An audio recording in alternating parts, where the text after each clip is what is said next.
মমতা বন্দ্যোপাধ্যায় নাকি দুধে ভাতে রেখেছিল।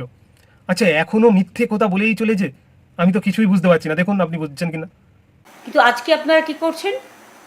বড় বড় ভাষণ দিয়ে মিথ্যা ভাষণ দিচ্ছেন।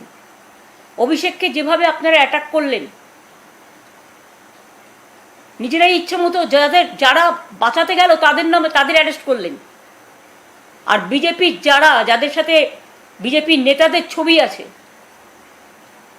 লোকাল তো বেশি ছিল না, কয়েকজন মাত্র হাতে গোনা। বাইরে থেকে আগের দিন নিয়ে এসেছিলেন, খাবার প্যাকেট যাচ্ছে, একদিন আগে থেকে তাদের অন্য জায়গা থেকে নিয়ে এসেছিলেন, এবং তার মধ্যে অনেক কাণ্ডও আছে, লজ্জাস্কর কাণ্ড। সেটা পরে বলবো না হয়, ভিডিও রেকর্ডিংও অনেক তোলা আছে।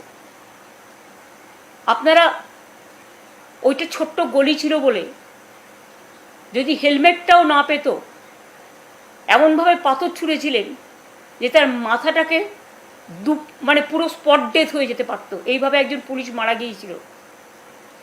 তারপরও বিজেপির সভাপতি বলছেন গর্ব করে, আরে বেঁচে তো আছে। হ্যাঁ, বেঁচে আছে, আপনারাও বেঁচে ছিলেন আমাদের সময়। আমরা আপনাদের দুধে ভাতে রেখেছিলাম, আর আপনারা আজকে বন্দুকের গুলি আর পুলিশি রাজ দিয়ে রাষ্ট্রীয় সন্ত্রাস করছেন। এতে কি আপনাদের সুনাম হচ্ছে? না সারা পৃথিবী জুড়ে লোকে ধিক্কার দিচ্ছে?